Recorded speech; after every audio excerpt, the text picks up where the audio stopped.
Welcome back, Shop Rats. Today here in the shop, we're back on the Stitches Challenger, and we have presents from a viewer on the channel. So let's watch the show intro. I'll see you in about 30 seconds. I'm Mike, and this is My Car's Shop. Working out of a 100-year-old refurbished barn, bringing 35 years of experience to projects considered beyond repair. Vision, creativity, and problem solving are essential tools in this place. Watch as we transform junk into polished metal miracles. This is My Car's Shop. One of the things that I do over in our discussion forum or our community tab or whatever it's called is I often do surveys, and most of the time I'm just goofing around asking if you like this or that, or if you're just here for the free cheese or whatever. But I recently I polled in two ways. I talked about it during one of the videos, and then I also did a poll on the community tab asking the question, do you want to see me fabricate the trunk floor, or do you want to see me just install a purchased part? And the feedback was amazing because it was about a 50-50 split. But there was a couple of viewers who stepped forward and said, Mike, we know you can fabricate it, that's not the issue, but we also know how much time that's going to take, and we want to help you move forward quicker on the project. So here's some cash, and go ahead and just purchase the trunk floor so that you can focus on finishing the fabrication that you're doing inside the car, as well as what you need to do around the windows. Well, there's still a lot of stuff to do. And I respect that, and I appreciate that, and while I feel like I'm compromising myself a little bit by going ahead and doing this, we're going to show you what we got here. We're going to talk about it a little bit, and then we're going to go throw it in the car.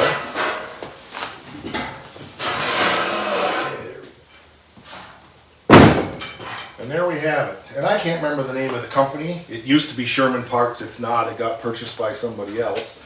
But we have a repop trunk floor for the 70 Challenger. So let's talk about this part a little bit. Talk about the purchase of it, the rationale of it, and so forth. Like I said, I can't remember the name of the company now. It used to be Sherman Parts. Well, let's talk about some of the flaws that are in it that I see already. One of the things, and it's a common thing, is this edge here is not bent straight enough. It's like this, so we'll have to do some work on that. Same thing with this one. This edge is the same way here. I'm sure there's some stuff there. I know how much some of you like the hand, so I make sure I put a lot of that in there just to annoy you. It's missing, of course, the spare tire part mount that goes here. I may not put that in, I don't know. But overall, it's a decent piece. Now, here's the thing about this.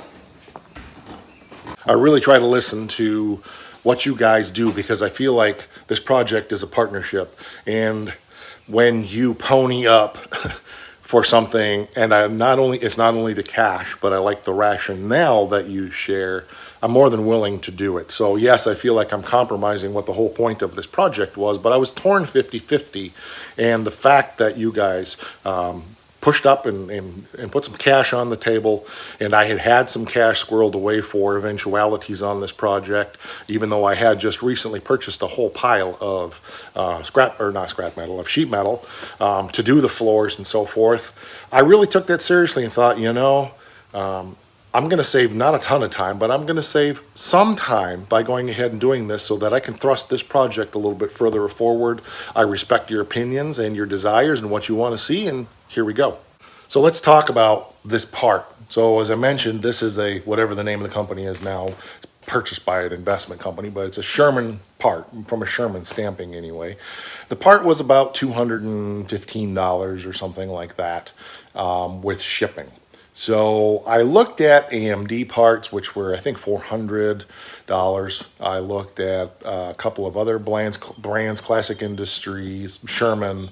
All were between $200 and $400. But here's the kicker. The shipping was almost $200. So I always purchase everything through my local jobber because it saves me a fortune in shipping.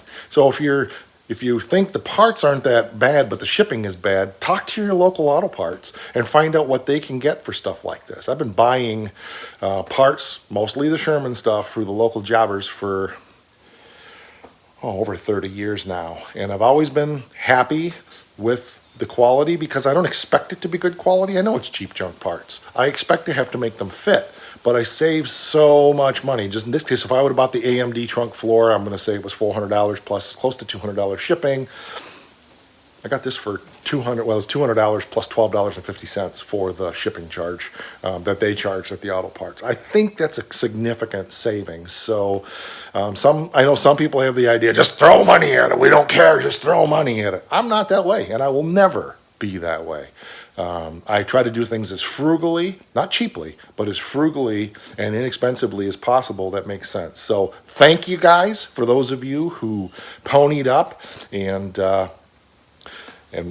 not only the money, because there's times I get sent money to do certain things and I don't do it because it doesn't fit in the spirit of the channel and what I'm trying to do. There's been other offers that have been made that I decline because it doesn't fit in with what I'm doing.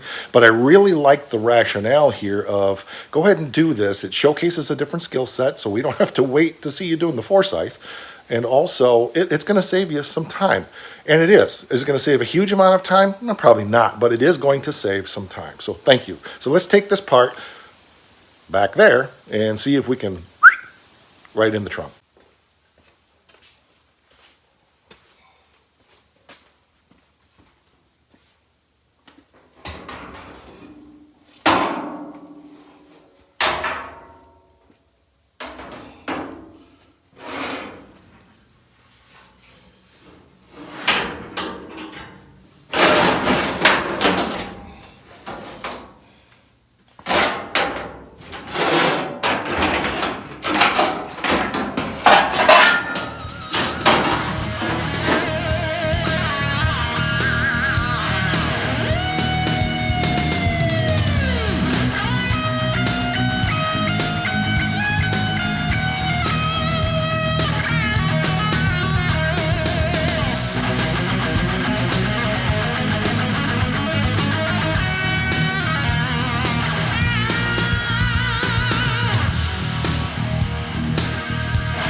See, we've almost got it in. Now, here's a couple things.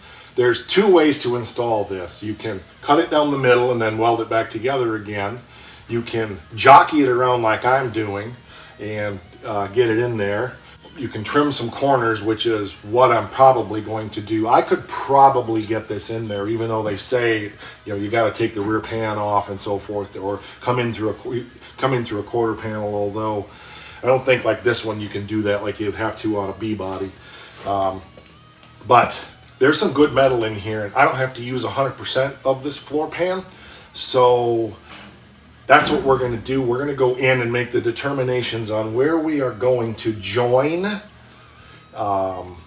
with the pieces of floor that are still good in this car so that we don't have to put a big seam down the middle or take the rear tail pan off in order to get this installed. There is a lot of references online on how to get these things in there. I've watched tons of videos over the years on it. Not particularly, I don't think I've put a trunk floor pan in an E-body. I've certainly done it on other cars. Every car has its own tricks. But I can already tell you, if from what I remember about the metal up there, if I cut this back here, you can already see that this would be falling down into place and the whole thing would go. So I'm 90% sure if I got a little pushy with this, I could get it in there. But the problem is then I have to get it back out again because I haven't done all the final fitment inside. And the purpose of today's episode was not to show you installing this trunk floor, but to show you that I had it and to just talk about the installation process. So that's as far as this is going to go today. I don't want to get it in there, like I said, because I've got to take the spare tire mount out. I want to do some measuring and layout, and quite frankly, putting this in the rotisserie may not be the best option. I'm not sure yet, but it will definitely go in without cutting it down. Well, I'm 90% sure that it will because I've seen at least 5 other videos on YouTube where people do put it in without cutting it in half or without removing the tail pan. So every car is different. Just do your research and go from there. But there's a lot of metal to cut out yet, and we will get all that done at another time. We've obviously got all of this floor pan that's missing here fabricated for the most part. It's sitting over right there. We're going to go ahead and fabricate the patches up for the rest of the floor up here, and that'll be good. Got a ton of cleanup to do. But the one thing I wanted to focus on is the core support thingy bob that goes across.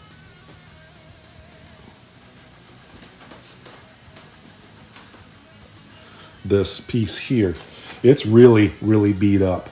I was just watching, was Detroit Muscle or Power Nation or one of those older shows, which may still be around, I don't know, but anyway, and they were doing a, I don't remember if it was a Challenger build or if it was a Pro Street Dart build they did, but they made a really, I think they bought it, but a really nice box tube piece that is supposed to really strengthen the front of this car. It was intriguing to me. I don't know that I'm going to do that. My speculation here is I'm probably just going to cut that out, hammer and dolly it all back in place, and put it right back in the car. And that's one of the things I wanted to mention is you don't, if you've got a piece that's fairly solid and just bent up, if you take your time, you can do a really respectable job putting it back together again. A lot of times, though, you have to cut it out. On the 69 Charger, I know there was spots on the firewall that were all beat up, and rather than making patches to fix it, I took the metal out, hammered and dollied it, and made it the exact shape it needed to be, and then welded it back in the car. I'm not quite at a place health-wise yet where I'm ready to start breathing a lot of dust, so I appreciate you working with me through this until I can get to the point where I'm really ready to get back into this hot and heavy.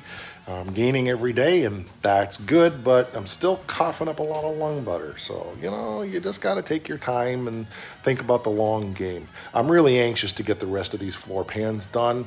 Hopefully the 4-speed will get here soon, and we'll be able to test fit that.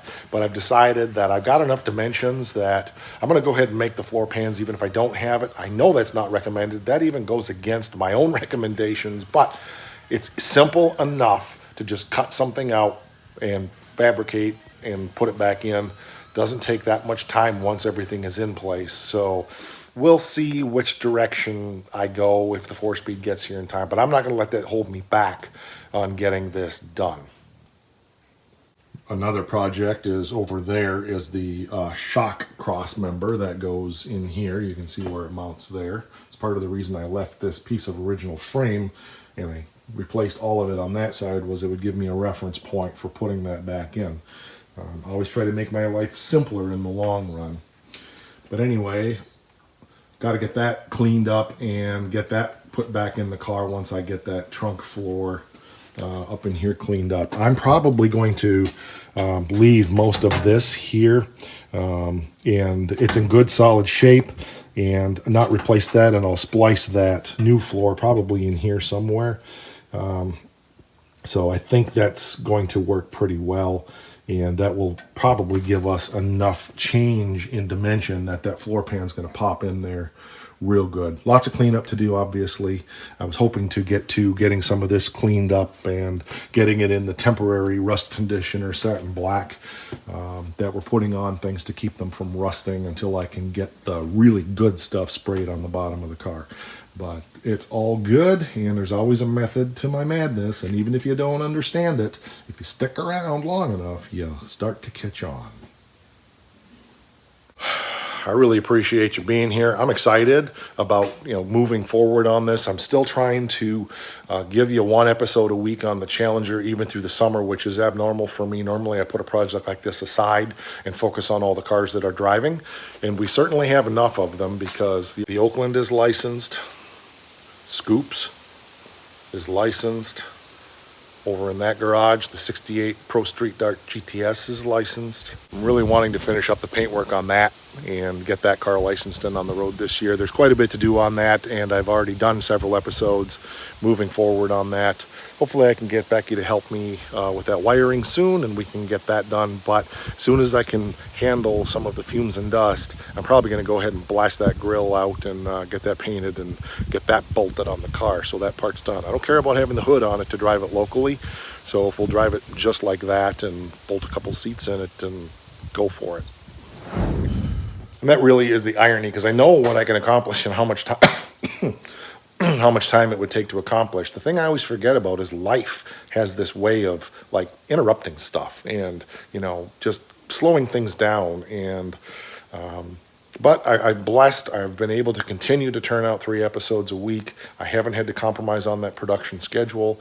And hopefully I'm giving you something interesting even while I'm not functional. This has happened before, not with this particular malady, but I couldn't walk for almost a year, and we got through that together, and I just appreciate your patience, and hopefully there's something to be learned even in an episode like today where we're really not accomplishing much. All right, that's going to do it. We're over on the Face thing. We're on Instagram /MyCarShop. We're here on the You thing, so go ahead and subscribe, youtube.com/MyCarShop. You're already here, so smash that subscribe button, hit the like on the video, drop a comment down below, and we'll see you on the next one. Oh, I almost forgot. It's important.